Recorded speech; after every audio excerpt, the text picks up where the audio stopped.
최고의 인도자 시편 119편 105절 주의 말씀은 내 발의 등이요 내 길의 빛이니이다. 살아계신 하나님의 교회는 진리의 기둥과 터입니다. 교회는 시스템과 구조와 원칙을 가지고 있습니다. 많은 사람들이 이것을 이해하지 못하면 자신의 행동이 괜찮다고 생각하므로 잘못된 삶을 살고 자신이 바른 행동을 하고 있다고 생각할 수도 있습니다. 당신이 무엇인가에 대해 느낌이 좋거나 평온하다고 해서 그것이 하나님께도 받아들여지는 것은 아닙니다. 하나님의 말씀은 여전히 최고의 인도자입니다. 당신에게 가장 중요한 것은 하나님이 그것에 대해서 말씀하시는 바입니다. 하나님께서 당신을 안에서부터 인도하실 때마다 당신 안에 계신 하나님의 영이 하나님의 말씀으로 그 인도에 대해 증거하실 것입니다. 하나님은 이사야서 30장 21절에서 이렇게 말씀하셨습니다.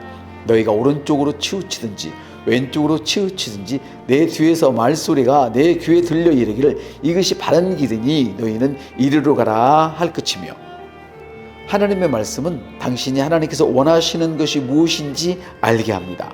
창세기에서 일어난 일을 떠올려 보십시오. 가인은 자신이 정한 제물을 하나님께 드리기로 선택했습니다. 그러나 아벨은 하나님의 뜻에 일치하는 제물을 하나님께 가져왔습니다. 그는 하나님의 지시를 따랐습니다. 가인의 제물은 거절당했고 아벨의 제물은 받아들여졌습니다. 이는 우리가 그분을 위해 그리고 그분을 향해 어떻게 해야 하는지 얼마나 관심을 갖고 계시는지 보여줍니다. 당신이 잘못된 방식으로 살고 있거나 당신이 하던 모든 일이 하나님께 받아들여지지 않았다는 사실을 인생 후반에 깨닫지 마십시오. 당신이 하나님을 기쁘시게 하고 있는지 혹은 당신이 하는 일이 옳은지에 대해 어떻게 알 수 있습니까? 바로 성경을 통해 알 수 있습니다. 하나님의 말씀은 우리가 어떻게 살아야 하는지에 대해 분명합니다. 말씀은 당신의 완벽한 인도자입니다.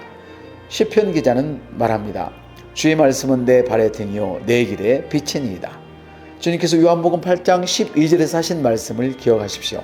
나는 세상의 빛이니 나를 따르는 자는 어둠에 다니지 아니하고 빛을 얻으리라.